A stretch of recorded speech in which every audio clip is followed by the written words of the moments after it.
Bueno, en el entorno que estamos viviendo, ya entrando en el tema, en el entorno que estamos viviendo y con todo lo que esto implica, con todo lo que esto nos va golpeando en distintas áreas, a veces, como que las circunstancias van un poquito menguando nuestra fe, van un poquito apagando el fervor espiritual, como que nos desvirtúan un poco de los propósitos que obviamente hemos tenido y tenemos y debemos seguir teniendo en la vida. Y a veces digo, estas circunstancias que golpean, que afectan nuestras vidas, nos hacen olvidar ciertos aspectos, ¿sí? Como por ejemplo, algo que nosotros no podemos olvidar jamás, es que cuando Dios creó al ser humano, dice allá en Génesis capítulo 1, versículo 28, no hace falta que lo vea, esta es una referencia nada más, dice que Dios les creó, varón y hembra los creó, y les dijo, fructificad y multiplicaos. Dicho de otro modo, el primer deseo, la primera disposición, si usted quiere llamarlo así, que Dios dio al ser humano es fructificar. ¿Qué significa fructificar? Fructificar significa prosperar, ¿sí? Traer mucho fruto, tratar de tener una vida en abundancia, ¿sí? En Juan capítulo 10, versículo 10, dice la palabra de Dios, refiriéndose a Satanás, dice, el ladrón no vino sino a hurtar, matar y destruir. Y en la segunda parte del versículo 10, del capítulo 10, dice, mas yo he venido para que tengan vida y para que tengan en abundancia. Es decir, corrobora la intención inicial de fructificar. Jesucristo lo corrobora también en el Nuevo Testamento diciendo, yo he venido, yo, el Hijo de Dios, he venido a cumplir una misión con el propósito de que ustedes tengan una vida y vida en abundancia, ¿no es cierto? Y a lo largo de la historia bíblica, sea que cojamos en términos generales, sea que nos basemos en aspectos puntuales, nosotros vemos que a pesar de las dificultades, problemas, adversidades, y la mayor dificultad del ser humano, el pecado, a pesar de eso, Dios siempre tiene la disposición, el anhelo, el objetivo para la humanidad, para quienes le seguimos, obviamente, de que nos vaya bien en la vida, de que nos vaya bien. Y así sucedió. Por ejemplo, el gran ejemplo que tenemos es cuando Dios visita a su pueblo en Egipto, mira su condición de esclavitud, mira su condición de aflicción grande que estaban viviendo y dispone y dice, yo voy a sacar a mi pueblo de Egipto. Con tropiezos, con dificultades, con el endurecimiento del corazón de Faraón, con todo lo que usted quiera, pero él dice, yo le voy a sacar a mi pueblo de Egipto, y le sacó a su pueblo de Egipto, ¿sí? Con prodigios, milagros, señales, maravillas, ¿sí? Es decir, cuando Dios dispone algo, Él lo cumple, lo hace, ¿sí? Y escapando obviamente a nuestros presupuestos. ¿Por qué?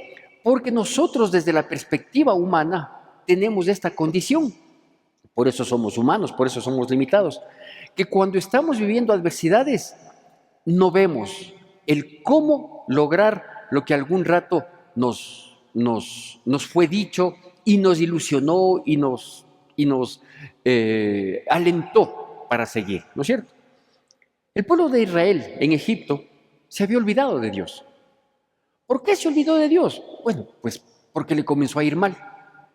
Porque mientras estaban con un José, ¿sí?, que alimentaba, que sostenía y que sustentaba, ellos obviamente reconocían el favor y la grandeza de Dios. Pero cuando vino un faraón que olvidó quién era José, José ya había muerto, y comenzó a equiparar las cosas de los israelitas con los egipcios, y luego a menguar al pueblo de Israel, la gente se olvidó de Dios. ¿Se olvidó por qué? Porque le iba mal, ¿sí? Porque las adversidades nos hacen olvidar de Dios y de lo que Dios tiene para nuestras vidas. Dios le visita, dice, ustedes se olvidaron de mí, pero yo no me olvidé de ustedes, ¿sí? Le visita y le saca con brazo fuerte, con con brazo extendido y con mano fuerte, ¿no es cierto? A través de lo que conocemos como las 10 plagas de Egipto. Caminan por el desierto, ¿sí? Con dificultades, con problemas. Algunos los destaca en la Biblia, otros solo lo mencionan nomás, ¿sí? Y van avanzando. 40 años, vea, en 40 años hubo sentimientos de la gente, pero increíbles, ¿no es cierto? Tanto así que Dios consideró que toda esa gente que había salido de Egipto había contagiado y contaminado tanto su corazón, había tenido emociones tan opuestas, ¿sí? Y no había permanecido fiel, buscando de Dios, que Dios dijo, ve, yo les voy a cumplir la promesa, porque lo que Dios promete, cumple, ¿sí? Dice, yo les voy a cumplir la promesa, pero esta gente va a ser un estorbo en esta nueva etapa del pueblo, ¿sí?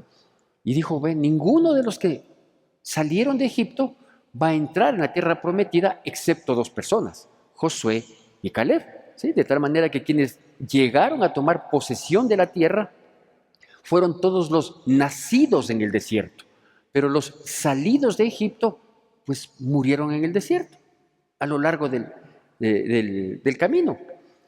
Y digo en este sentido, Dios nunca olvida sus promesas y nunca deja de cumplirlas, ¿sí? Por eso es que la palabra de Dios, Pablo dice ahí en Corintios, ¿sí? Que sus promesas son en Él, en Cristo Jesús, son sí y son amén. Es decir, si Dios dice, esto yo voy a hacer, esto lo hago, ¿sí? Del modo que Dios lo sabe hacer, que escapa a nuestro entendimiento, a nuestras posibilidades humanas. Y es precisamente eso lo que le dijo Dios a Josué. Allá en el libro de Josué, capítulo 1, le pido por favor que vayamos allá.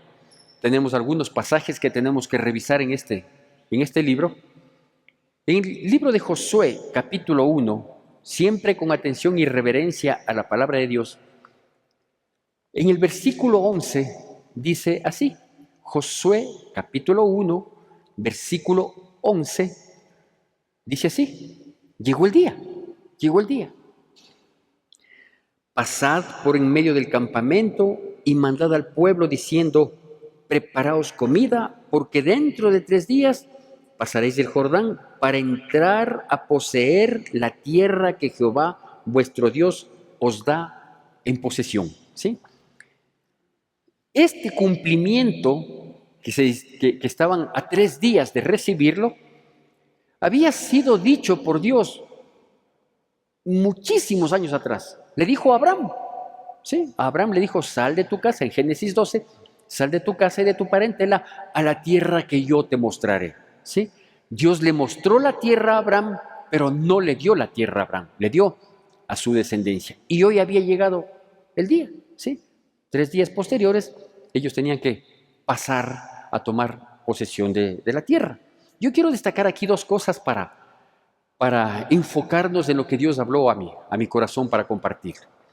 La primera cosa que quiero destacar, ¿sí? Es que efectivamente Dios, aunque deambularon, aunque se olvidaron, aunque reprocharon, aunque sea lo que sea, Dios cumple su promesa y dice, mira, yo ofrecí, ahora es tiempo, voy a cumplir. La primera cosa que quiero destacar. Y la segunda cosa que es necesario que destaquemos es que Dios les dice, yo les traje hasta aquí, les voy a hacer pasar el Jordán, pero ustedes tienen que tomar por posesión la tierra.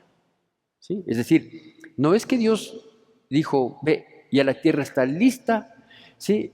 Ya no hay nadie que moleste, está toda la tierra, desde Dan hasta Berseba está amurallada, ¿sí? Y así que entren nomás ustedes y posean, y no van a tener ningún inconveniente. Dice, no, dice, ve, yo les hago una promesa. En esta promesa que yo les hago, ¿sí? Yo hago mi parte, pero ustedes tienen que hacer la suya. Porque así son las promesas de Dios, ¿no es cierto? O sea, la gente que de pronto piensa y dice, Dios a mí me prometió tal cosa y espero de brazos cruzados que me caiga rato menos pensado el cumplimiento de la promesa, así no funciona Dios, ¿no es cierto? Entonces Dios dice, prepárense, en 3 días vamos a pasar el Jordán, ¿sí? Yo les hago pasar el Jordán, pero ustedes tienen que tomar posesión de la tierra, ¿sí? Y cuando ellos pasaron el Jordán, ellos tuvieron que enfrentar a quienes, pues obviamente, al ser despojados de su tierra, se volvieron enemigos. Así que yo me he permitido llamarle a esta prédica venciendo al ejército enemigo. Venciendo al ejército enemigo. Si usted puede traer a su memoria, por ejemplo, alguna promesa que Dios le hizo, algo que en un momento usted sintió, dijo, no, yo sé que eso es para mí y así se va a dar, ¿no es cierto? Va a darse cuenta que tuvo inconvenientes previos al cumplimiento de esa promesa. Y esos inconvenientes de distinta índole, pues hubo que vencerlos. Hubo que vencerlos, ¿no es cierto? Gente, por ejemplo, que logró obtener una posición en la vida, tuvo que vencer a veces el ejército enemigo del miedo, del temor, del que dirán, en fin, ¿no es cierto? O sea, en todas las promesas que Dios nos ha concedido, que un día nos dio y luego nos concedió, ¿sí? Hubo algo que vencer. Entonces, a esos algo que vencer, yo me he permitido llamarle ejército enemigo. ¿Qué hay que hacer con el ejército enemigo? Para poder tomar posesión de la promesa, pues hay que vencerle. ¿Por qué? Porque si no se vence a ese ejército, no se llega a tener la promesa. No se llega a tomar posesión, ¿sí? Y en el contexto general, nosotros vemos de esta porción de la palabra, 1:11 dice, prepárense porque en 3 días vamos a pasar el Jordán y ustedes van a tomar posesión de la promesa, ¿sí? Pasan el Jordán y ¿qué pasó? Que ellos tuvieron que enfrentar 3 enemigos, 3 ejércitos enemigos, ¿sí? 3 enemigos que son un ejército. Jericó, Jai y los Gabaonitas, ¿sí? En ese orden están. Y ya vamos a ir viendo algunos versículos. Jericó, Jai y los Gabaonitas. Este pueblo que había llegado allá y que tenía que pasar el Jordán, venía con un gran currículum, ¿sí?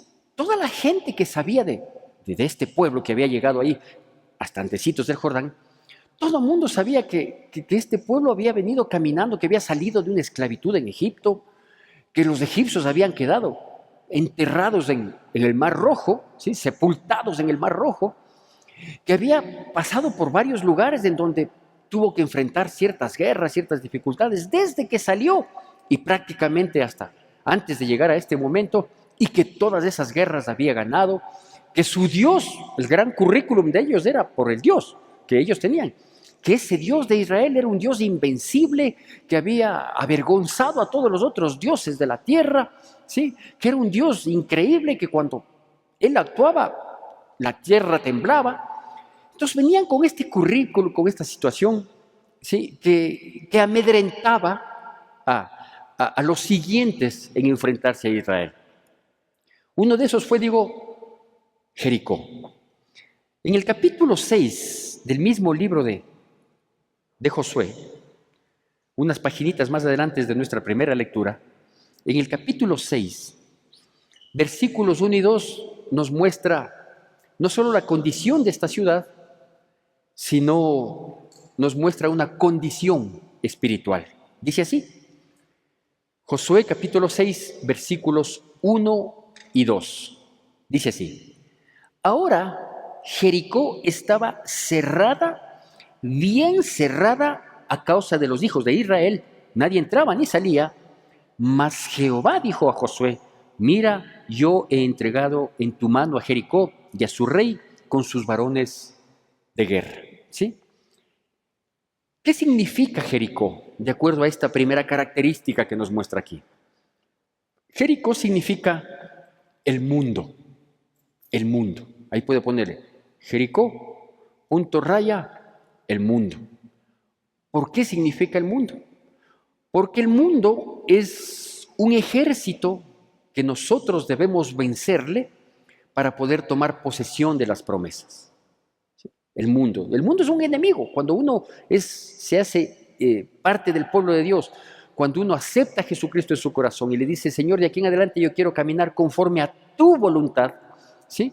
Si uno quiere caminar conforme a la voluntad del mundo, se constituye enemigo de Dios. Pero si uno quiere caminar con Dios, uno se constituye enemigo del mundo, ¿sí? Y el mundo, nuestro enemigo. De tal manera que aquí Jericó representa al mundo. ¿Qué característica nos da aquí de este mundo? Dice que ellos, vea, por causa de los hijos de Dios, ellos se habían encerrado, ¿sí? Y nadie entraba ni salía. Porque el mundo encierra a los que están en él y no quiere que tengan ningún contacto con el pueblo de Dios. ¿Sí se ha dado cuenta usted cuando de pronto usted le quiere hablar a alguien, le quiere compartir a propósito de las dificultades que se está viviendo? Le dice, pero ven a la iglesia, o escucha la predicación, o te voy a mandar unos mensajitos. No, deja nomás. Sí, están tan cerrados que no quieren saber nada. Y están encerrados, ¿por qué? A causa del pueblo de Dios. No quieren saber nada de nosotros. Más bien están pendientes de juzgarnos, de criticarnos, de señalarnos, de ver si es que por ahí cometemos alguna falla para decir, ahí está, no que eres hijo de Dios, ¿no? El mundo se encierra en sí mismo, ¿sí? No quiere dejar salir a nadie. Si pudiera atrapar a otros, pues mucho mejor, para guiarle según su corriente. Y obviamente, tan enemigo es el mundo de nosotros, tan enemigo, que la palabra de Dios así lo confirma, ¿sí? Dice allá en la primera carta de Juan, dice, no améis al mundo ni las cosas que hay en ellos, ¿no es cierto? Entonces, este es un ejército que hay que derrocarlo, este es un enemigo que hay que derribarlo. ¿Por qué? Porque nosotros fuimos parte de ese mundo, pues. Y en ese mundo aprendimos un montón de mañas. Es más, ese mundo nos gustaba, que ahora nos disgusta, que ahora uno dice, ¿cómo pude? Pero eso es ahora. Pero el mundo fue un ambiente atractivo para nosotros, pues, ¿o no? Claro que es un ambiente atractivo. Por eso es que hoy ya no somos del mundo, vivimos en el mundo, pero ya no somos del mundo. Pero de pronto nos encontramos con un amigo del mundo, ¿sí? Y su manera de conversar, su tipo de conversaciones, sus bromas, sus chistes, sus aventuras, sus cosas, nos llaman la atención, nos inquietan. Y hay veces que nos dicen, ¿no? Dice, asomaraste pues para recordar aquellos tiempos. ¿A qué tiempo se refiere? A los tiempos en los que nosotros vivíamos en ese mundo. Y nos inquietan esas invitaciones. Claro que nos inquietan, ¿sí? Después ya nos llegan a molestar, a fastidiar cuando le hemos vencido al mundo. Pero mientras estamos en esta lucha de vencer al mundo, uno dice, claro, ya hay de ir por ahí, ya nos hemos de ver.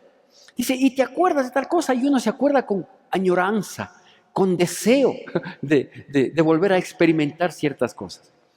Porque el mundo nos atrae, el mundo nos seduce, el mundo nos inquieta. Uno dice, no, yo sé que no debo hacer así, pero cuando el mundo se pone a mi disposición, ay, no es fácil, no es fácil.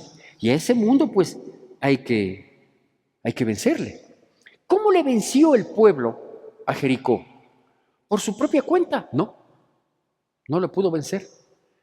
Jericó estaba amurallada y con las puertas bien cerradas. Es decir, que humanamente no había cómo vencerle a ese mundo. A ese mundo hay que conquistarle, ¿no es cierto? Por eso nos dice a nosotros que nosotros debemos tratar de ganar almas para Cristo, cumplir la gran comisión. Porque si nosotros no conquistamos a ese mundo nos absorbe. Cuando menos nos damos cuenta, el mundo está al acecho. ¿Por qué? Porque es un enemigo. Y es un enemigo, es un ejército que hay que vencerle, ¿sí? ¿Cómo le venció? Pues le venció obedeciéndole a Dios, ¿sí? No es que le venció picando en el muro, no. Porque donde ellos se acercaban al muro, desde arriba lanzaban piedras, acabados con sus enemigos. Por eso eran las ciudades amuralladas, porque tenían una gran ventaja desde el punto de vista bélico. No podían acercarse mucho al muro, ¿sí? Y desde lejos no había cómo hacer mucho, ¿sí? Tenían ventaja los flecheros que estaban arriba del muro versus los flecheros que estaban acá abajo. Entonces, vencer al mundo por cuenta propia, no hay cómo. No hay cómo. De tal manera que la única manera en que ellos pudieron vencer es obedeciéndole a Dios. Y usted sabe, ¿no es cierto? Dios les dijo, den una vueltita alrededor del muro, toquen la bocina, que vayan los sacerdotes con el arca delante, den otra vueltita el otro día. O sea, llevó un poquito de tiempo. Yo no sé qué iban aprendiendo cada uno en cada vuelta que daban. Algunos, a lo mejor a la tercera, cuarta vuelta, los impacientes ya no querían hacer nada. ¿sí? ¿Y que nos va a tener 40 años más dando la vuelta? Déjale que Dios diga, que Dios decida lo que Dios quiera, del modo de Él, así se hace, ¿no es cierto? Y se dieron las vueltas, y se dieron las vueltas. No era precisamente el dar las vueltas a la ciudad, ¿sí? Por 6 días, una vuelta diaria, y en el 7.º día dar 7 vueltas. No era precisamente una estrategia humana, pero era una estrategia divina. Uno no sabe qué va a pasar, no sabe. Uno a veces hace las cosas a regañadientes, pero si Dios dice que hay que hacerlo, pues la única manera de vencer al mundo es creyéndole y obedeciéndole. Y mucha gente nos dirá, como les decía a ellos, oye, pero tu Dios acabó pues con tales reyes en el camino del desierto, y ahora aquí les pone a pasear alrededor. ¿Por qué Dios les puso eso? No sé. Lo que yo sé es que debo creerle y obedecerle. Punto. ¿Cómo se vence al mundo? Creyéndole y obedeciéndole. Tan, tan. Así es. ¿Y qué va a hacer Dios? No sé. Aquí sí sé lo que hizo, porque ya sucedió. ¿Sí? Que los muros fueron tragados por la tierra. Los muros fueron absorbidos. No cayeron hacia afuera, porque si caen hacia afuera les matan a los israelitas. No cayeron hacia adentro, porque si caen adentro destruyen todo el botín. ¿Sí? Fueron tragados. ¿Esperaban ellos eso? No, no esperaban. Entonces, ¿qué quiere decir? Que tenemos que creer y obedecer y dejar que Dios haga su parte. Vencido el mundo. Amén. Sí, sí me está entendiendo. No porque dude de su inteligencia, sino de mi capacidad de comunicación. Amén. Primer aspecto. El mundo seduce. ¿Sí? Ahora, ya vencemos al mundo, pero debemos manejarnos con cuidado. Porque a pesar de que ya no estamos en el mundo, ¿sí? Perdón, a pesar de que ya no nos pertenecemos al mundo, pero seguimos viviendo en el mundo. ¿Sí? De tal manera que a la vuelta de la esquina, el que piensa que está firme, mire que no caiga, ¿no? ¿Sí? Así, no, yo ya soy pastor, yo ya tengo 30 años en el Evangelio, 20 y pico de años sirviendo, yo ya con el mundo. Por ahí el mundo me seduce en un momento de debilidad, de fragilidad, de pérdida de objetivo, de perspectiva de parte de Dios. ¿Sí? Y vayamos a caer, ¿no? Entonces, tranquilos nomás. ¿Sí? Mejor, le vamos a seguir venciendo al mundo, creyendo y obedeciendo. Superado Jericó. Segundo, Jai. Algún rato yo predicando de esto, muchos años atrás, recuerdo en la congregación principal en Quito, yo decía que los de la Jai son difíciles de ser vencidos. ¿Sí? Y decía que son los que se creen de la Jai, y son de la Jaime Roldós Aguilera. ¿Sí? Pero ahora no voy a decir eso, ya dije. Ahora, Jai significa el segundo ejército enemigo. ¿Qué significa Jai? Jai significa la carne, que es un enemigo que nosotros tenemos que hay que vencerle. Hay que vencer, ¿sí? Una vez que hemos aprendido a vencer al mundo, ¿sí? Tenemos que vencer la carne. Es decir, yo ya no tengo nada que ver con este mundo, el mundo se maneja de esta manera y yo me manejo de esta otra, perfecto. Pero dentro de mí hay una naturaleza pecaminosa que está ahí. Pastor, ¿usted tiene naturaleza pecaminosa? Claro, y vivita. Todos tenemos naturaleza pecaminosa. Por cuanto todos hemos pecados, destituidos quedamos de la gloria de Dios. Y si algún rato volvemos a estar en la gloria de Dios, es cuando Dios quite esa naturaleza pecaminosa de nuestras vidas. ¿Cuándo lo va a quitar? Cuando Él venga por su iglesia y los que estemos muertos o los que estén muertos serán resucitados y junto con los que estemos con vida seremos transformados. Lo corruptible en incorruptible, lo mortal en inmortalidad. Ahí recién se nos quita la naturaleza pecaminosa. Pero mientras tanto, sigue ahí, ¿no? Sigue ahí. ¿Cuál es la idea? Tenerle dormida. ¿Qué pasó con Jai? Que como tuvieron tan grande triunfo con Jericó, ¿sí? Para vencer a Jai dijeron, no hace falta que vayamos todos, ¿no? Con unas 2.000, 3.000 personas, suficiente. Fueron a enfrentar a Jai con 2.000, 3.000 personas, con pocos recursos, digámoslo así, y murieron 36 personas. Y volvieron derrotados y angustiados, diciendo, ¿y ahora quién podrá? No, dijeron, Señor, ¿qué va a decir la gente que tú nos has traído para que este pite ciudad nos destruya, etcétera, etcétera, ¿no es cierto? Porque nosotros tenemos ese criterio respecto de la carne. Como ya no somos del mundo, a veces nosotros creemos que nuestros vicios, actitudes, esos chispazos de mal carácter que tenemos, esas palabritas que se nos escapan, esos modales que todavía nos quedan un poquito ahí de nuestra naturaleza, ¿no? Lo podemos vencer con pocos recursos. Y es por eso que a veces decimos, yo tengo la suficiente fuerza de voluntad para superar eso. Mentira, terminamos derrotados. Terminamos derrotados, porque las cosas no son con pequeña fuerza de voluntad. Para vencer la carne, uno tiene que ir con todo el contingente, con todo el contingente. Eso les pasó a ellos. Con los de Jai fueron, menospreciaron al enemigo, ¿sí? Y el enemigo les derrotó, con todo el currículum que venía, les derrotó. ¿Por qué fueron derrotados ellos? Por dos razones. Primero, porque menospreciaron al enemigo. Cuando usted dice que es más fuerte su fuerza de voluntad que la carnalidad que ha habido en nuestras vidas y que por la misericordia y el poder de Dios están medianamente dormidos, queda derrotado. Entonces, ¿por qué fueron derrotados? Digo, por dos razones. Una, sí, porque menospreciamos la condición. No, vea, pastor, yo me pegaba a los tragos 3, 4 veces en el año. No más, eso no era una debilidad en mi vida. Bueno, sí. Y yo ya, es cuestión de que yo diga que no. Ya, nunca más vuelve a suceder. Bueno, uno va con pocos recursos, ¿sí? Y a la vuelta de la esquina nos revuelca. Terminamos derrotados. Uno se pone a pensar y dice, no creo que nací para ser cristiano, yo creo que Dios no tiene un propósito en mi vida, porque he vuelto a caer en las mismas cosas, en los mismos apetitos carnales, volví a adulterar, volví a fornicar, volví a beber, volví a ver pornografía, volví a chismear, nuevamente saqué mi lengua venenosa, etcétera, etcétera, etcétera. ¿Por qué? Porque uno cree que eso lo puede vencer fácilmente y no se lo vence fácilmente. Se vence con todos los recursos. Con oración, con sujeción, con renuncia, con entrega, con aprendizaje de la palabra, con alabanza, con todas las armas que uno tenga. Así se va venciendo la carne, ¿sí? Para menguar yo y que Él crezca.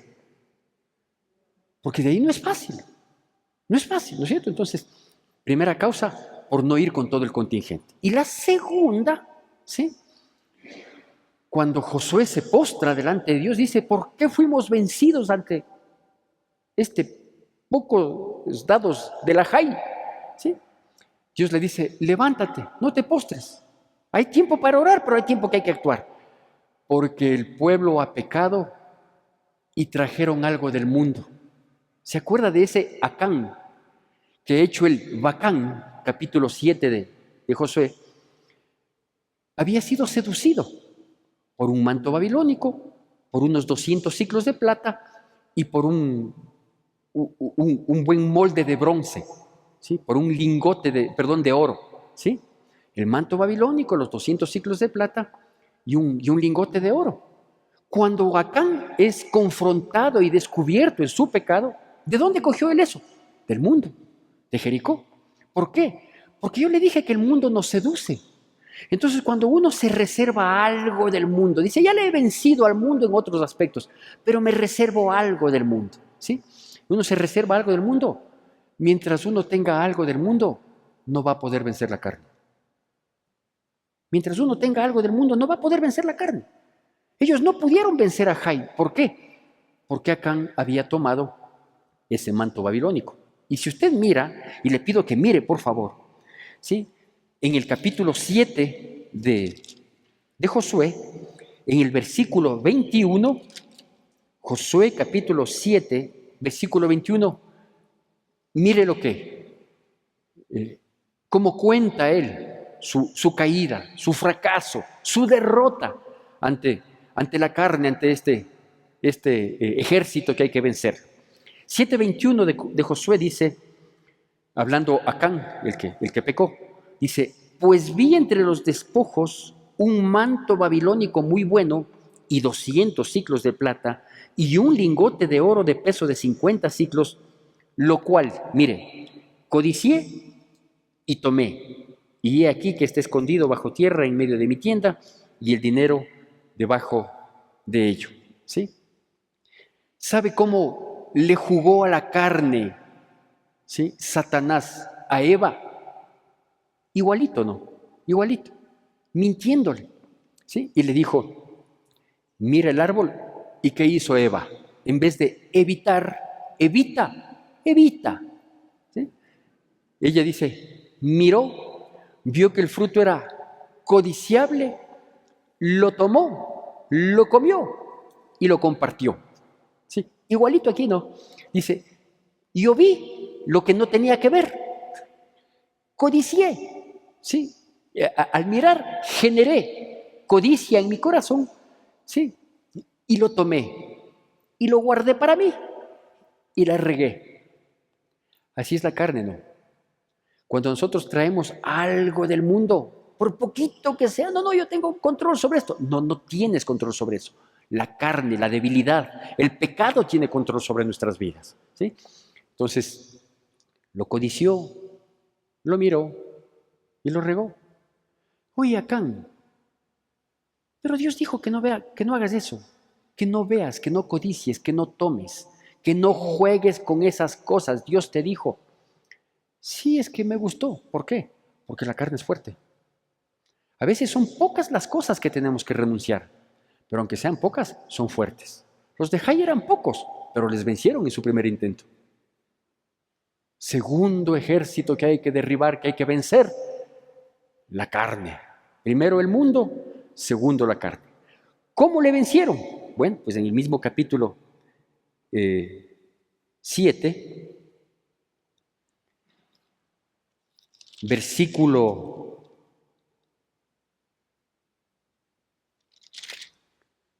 12 y 13, capítulo 7, versículos 12 y 13, después de que quedan avergonzados, derrotados ante un pueblo diminuto como Jai, murieron 36 israelitas, imagínense. En el versículo 12 y 13, Dios les da esta disposición que nos da a nosotros para vencer la carne. Dice, por esto los hijos de Israel no podrán hacer frente a sus enemigos. ¿Por qué? Por el pecado que habían traído un poquito del mundo, porque codiciaron, vieron y cogieron. No podrán hacer frente a sus enemigos, sino que delante de sus enemigos volverán la espalda. Por cuanto han venido a ser anatema, ni estaré más con vosotros, si no destruyeres el anatema de en medio de vosotros. Y aquí viene cómo hay que vencerlo. Dice, levántate, santifica al pueblo y di, santificaos para mañana, porque Jehová, el Dios de Israel, dice así, anatema hay en medio de ti, Israel, no podrás hacer frente a tus enemigos hasta que hayáis quitado el anatema de en medio de vosotros. ¿Cómo podemos nosotros vencer la carne? Pues viviendo en santidad. ¿Cómo le dijo que tenía que hacer? Dos cosas tienes que hacer. La una, tienes que destruir eso. O sea, no tienes que volver a dejarte ganar de ese espacio que genera tu impulso en la carne. Es que yo sé que seduce, yo sé que es lindo, yo sé que da ganas, yo sé que a veces hasta le volvemos una necesidad, ¿sí? Pero hay que vencerle, ¿sí? Y la única manera de vencerle es santificaos. Dice, no vas a poder vencer al enemigo mientras no destruyas del anatema. Y la manera de poder soportar de aquí en adelante y ser más que vencedor en Cristo Jesús frente a los apetitos de la carne es santificándote. ¿Qué significa santificarse? Separarse con exclusividad para Dios. Yo vivo para Dios, lamento mucho, me llama la atención, me gusta, me inquieta, pero yo vivo para Dios. Yo soy separado para Dios, estoy santificado para Dios. Es la manera de vencerlo. ¿Es fácil? No, no es fácil. De tal manera que cuando la Biblia dice que nosotros somos más que vencedores en Cristo Jesús, Sí, somos más que vencedores, porque efectivamente nuestros enemigos son fuertes. El mundo, la carne, son fuertes. Y vamos con el tercero. ¿Sí me están entendiendo hasta aquí? Amén. Yo sé que ustedes ya leyeron esta parte, ya se sabían, solo les estoy recordando nada más. El tercer aspecto, después de que logran vencer a Jai, ¿no es cierto? Ya, por fin le vencieron. Y originalmente, a propósito, antes de pasar de Jai, originalmente le dijeron a Josué, el Jai es pequeño, no hace falta, dice, anda con unas 2,000 o 3,000 personas, ¿sí? Y a la postre terminaron derrotados. ¿Sabe cuántos fueron, de acuerdo a la disposición de Dios, en el capítulo 7 y 8 de Josué, para poder derribar a Jai? 30,000. Entonces imagínense lo que es querer hacer frente a la carne con el 10% de las posibilidades. No, tiene que ser con el 100% de nuestra condición para vencer a la carne. Tiene una provocación, una tentación en la carne, doble rodillas inmediatamente, salga corriendo en el sentido contrario del pecado que le acecha, doble rodillas, pídale, clámele a Dios, ¿sí? Ponga alabanza, busque ayuda, diga, ve, me siento tentado con esta situación, porque la carne es fácil de dejarnos seducir, porque está ahí, ¿no? Está ahí. Entonces la manera de controlarle, santificándonos, comprometiéndonos, separándonos para Dios. Y digo el tercero y último, me encanta esto de no tener grupo de alabanza, no por despreciarles, menospreciar a ese ministerio y a los hermanos que muy gentilmente nos apoyan en eso, sino porque tengo más tiempo para predicar. Y bueno, el tercer enemigo fueron los Gabaonitas. Los Gabaonitas. ¿Qué representan los Gabaonitas? Los Gabaonitas representan al diablo. Es el tercer ejército que hay que derribar. El mundo, la carne, y el tercer enemigo, el diablo. ¿Por qué van en ese orden? El mundo, la carne y el diablo. El diablo al último, para que no le eche la culpa al diablo de todo. A veces al diablo le damos méritos que no tiene. ¿Por qué hiciste esto? Porque todavía no escapa del mundo. Dice, es que el diablo puerco. No, el diablo puerco no hizo nada. Si usted sigue en el mundo, el diablo no tiene que hacer nada. ¿No es cierto? Dice, es que el diablo puerco. Y fue la carne la que nos hizo fracasar. ¿No es cierto? Entonces el diablo está en tercer lugar. Que es vivo, es vivo. Que es fuerte. Que no le podemos vencer por nuestros propios medios, no le podemos vencer por nuestros propios medios. Ninguno de estos enemigos lo podemos hacer por nuestros propios medios. Es con Dios. Sin Dios, derrotados. ¿Sí? Pero aquí estamos más que vencedores en Cristo Jesús. ¿Cuántos dicen amén? Ya. ¿Por qué los Gabaonitas son símbolo del diablo? Porque los Gabaonitas les engañaron a los hijos de Israel. ¿Sí? Habían unos 4 o 5 pueblos ahí temerosos. Ya los israelitas pasaron el Jordán. Ya derribaron a Jericó. Ya conquistaron Jai. ¿Sí? Y ahora, ¿qué pasará con nosotros? El diablo es astuto. Y dice que los hijos de las tinieblas son más sagaces que los hijos de la luz. ¿Sí? Mandan mensajeros a Josué, que era el líder de ese pueblo. Le mandan mensajeros y mandan unos mensajeros así todos. Harapientos, con comida mohosa, como que han venido de largo camino, todos ellos barbones, maltrechos, y llegan y le engañan a Josué, le dicen, nosotros venimos de largas tierras por causa del Dios de Israel, que ha sacado con un brazo fuerte desde Egipto y ha venido acá para entregar esta tierra por heredad. Mira nuestras ropas, nuestro calzado todo desgastado, nuestro pan está mohoso y claro, le causan tanta lástima y le dicen, haz alianza con nosotros, que cuando tomes posesión de toda la tierra que tu Dios te va a dar, sí, a nosotros no nos hagas ningún daño, porque hemos venido a adorar a tu Dios. Y Josué como que algo le latió, ¿no? Dice, ¿será cierto lo que ustedes me dicen o serán que viven al lado mío? Van a vivir al lado mío. Y se hacen, dice, no, mira nuestras ropas, todo viejo, salimos hace muchos días, ni me acuerdo cuándo salí. ¿Sí? Y les engañan. Y le engañan a Josué. Y Josué acepta hacer una alianza con los Gabaonitas. Ellos hacen una alianza con los Gabonitas. Josué capítulo 9, versículos 14 y 15. Ellos inclusive les dan un pancito, les ofrendan, pero un pan más verde que un aguacate. Y en el capítulo 9, versículos 14 y 15 dice: y los hombres de Israel tomaron de las provisiones de ellos, de los Gabaonitas, y no consultaron a Jehová. Y Josué hizo paz con ellos y celebró con ellos alianza, concediéndoles la vida, y también lo juraron los príncipes de la congregación. Qué loco este Josué! Y qué locos sus asesores también, sus príncipes. Se dejaron convencer. Les engañó.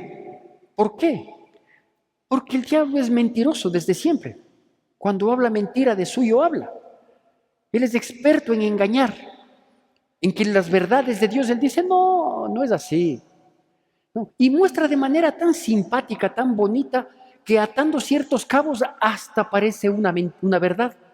Pero el diablo es mentiroso y él miente y lo único que quiere es acabar con nuestras vidas.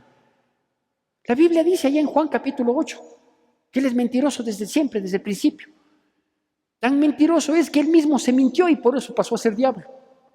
Él mismo se mintió y dijo, yo voy a poner un trono igual, junto al trono de Dios. Él mismo se mintió, despojado por sapo. ¿Sí? Y desde ahí no hace otra cosa que mentir. A Eva, Evita, ¿qué le dijo a Eva? Eva tenía bien claro el panorama, ¿no? Dios le dijo, de todo árbol que está en el huerto puedes comer, pero de este que está aquí, que es el árbol del conocimiento de la ciencia del bien y del mal, no comerás. Y Dios le dice, porque el día que de él comieres, ciertamente morirás. Ya, eso le dijo Dios, eso es una verdad absoluta e irreprochable. Llega el diablo, como culebra, no debe haber sido tan fea la culebra como es hoy, ¿no? ¿Sí? Llega y le dice, con que Dios te ha dicho que no comas de todos los árboles, no. Y ella tenía tan claro el panorama que le dice, no, Dios no me dijo que no coma de todos los árboles, me dijo que coma de todos, solo de este no puedo comer. Ah, dice, ¿sabes por qué? Porque Dios sabe que si comes de ese árbol vas a ser igual a Dios. Y Él no quiere que sea nadie igual a Él. Dice, porque si comes de eso vas a conocer el bien y el mal y vas a ser igual a Dios. Y Eva dice, no estaba feliz y contenta con ser una creación de Dios, una maravillosa creación de Dios. No estaba contenta y feliz de comer de todos los árboles del huerto. Dice, ¿en serio? Sí. Y el otro dice, no te diría eso Dios. No, se le debe haber olvidado. Chuta, no, sí. Sí, o sea, si tú comes, vas a ser igual a Dios, pero si quieres no comas. Pero ya le dejó la inquietud, ¿no es cierto? ¿Cómo lo hizo? Mintiendo. Los gabaonitas, ¿cómo consiguieron una alianza de coexistencia pacífica con el pueblo de Dios? Sí, mintiendo.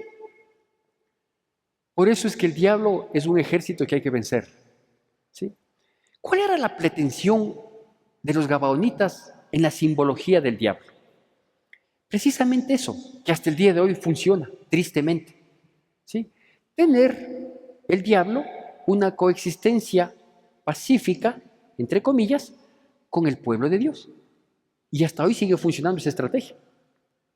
¿Por qué cree usted que se dividen las iglesias? ¿Por qué cree usted que nos criticamos unos a otros? ¿Por qué cree que muchos del pueblo de Dios a veces terminan siendo derrotados? Porque el diablo se mete, pues. Se mete con artimañas, con mentiras, con situaciones, con cosas. Comienza a inquietar, a pinchar la carne, a hacer acuerdo del mundo. ¿Cuánta gente de la iglesia, de las iglesias o de la iglesia de Cristo, se ha ido nuevamente al mundo? Porque el diablo le puso en el oído alguna mentira. En el mundo son más solidarios que en la iglesia. Los de la iglesia son unos hipócritas. En el mundo son más honestos. Por último, ellos pecan y pecan de frente. Lo que acá son falsetas, hechos los santurrones. Todo ese tipo de comentarios, ¿quién pone? El mentiroso, el diablo, el que es mentiroso y nos engaña. Y por eso es que él proponía lo que logró, como digo, hasta el día de hoy. Una alianza de convivencia pacífica entre el pueblo de Dios y los hijos del diablo. Hasta hoy funciona eso.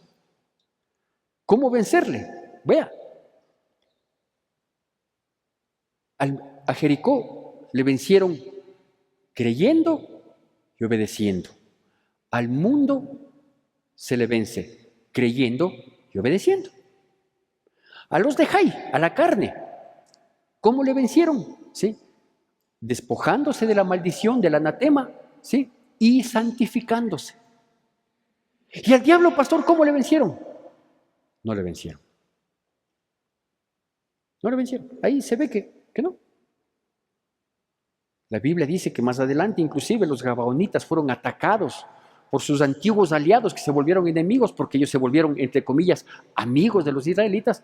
Y como él hizo un pacto, no solo celebraron un pacto, dice el versículo que acabamos de leer, celebraron un pacto de paz con ellos, hasta les tocó defenderles a los gabaonitas. ¿Por qué les tocó defenderles? Porque hicieron un pacto y los pactos se cumplen. Terrible, ¿no? Pastor, o sea que no podemos vencerle al diablo. No, no podemos vencerle al diablo.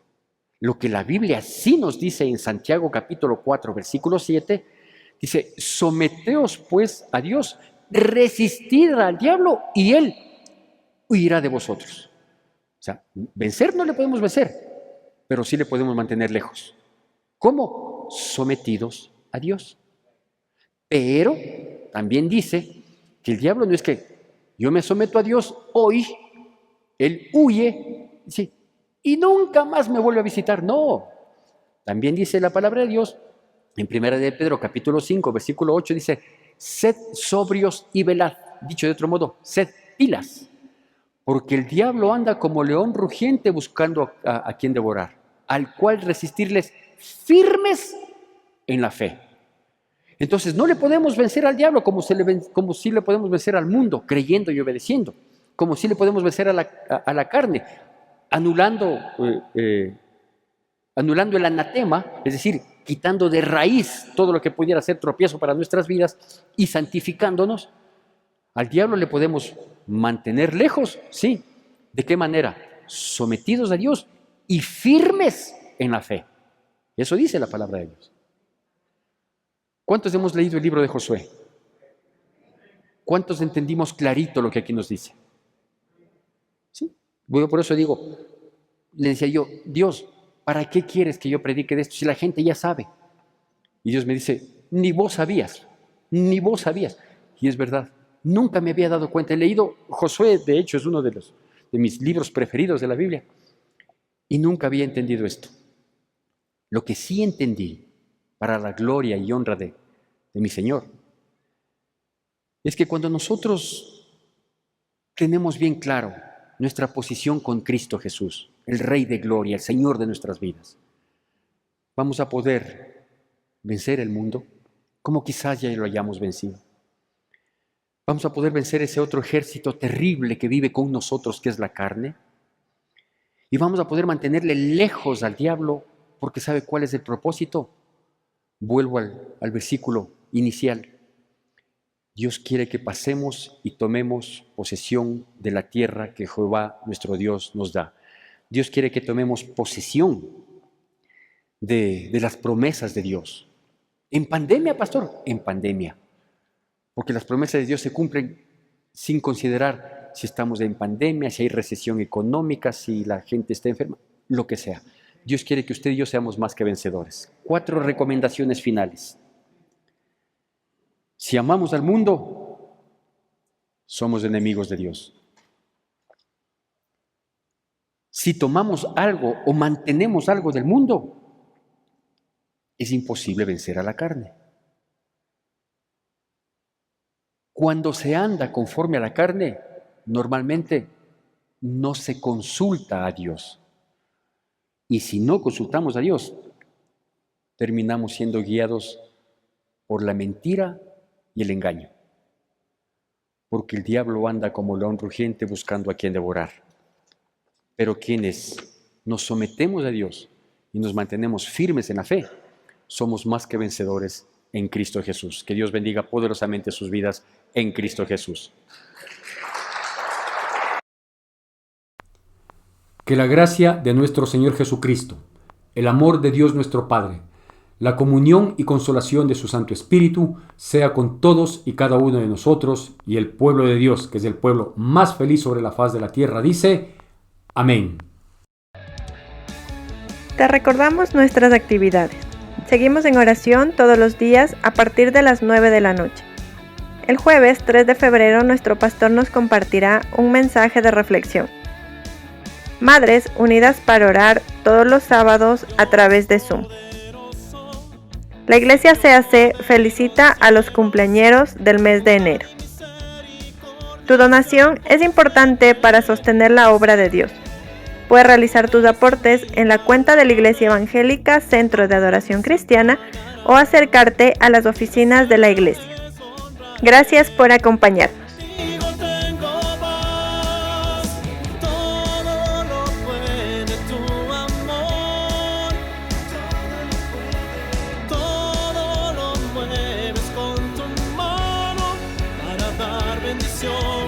Hasta el mar se abrirá para que yo pueda pasar. Por eso mi voluntad es para ti, a tus pies, a tus pies, a tus pies, oh Señor, a tus pies, a tus pies, a tus pies.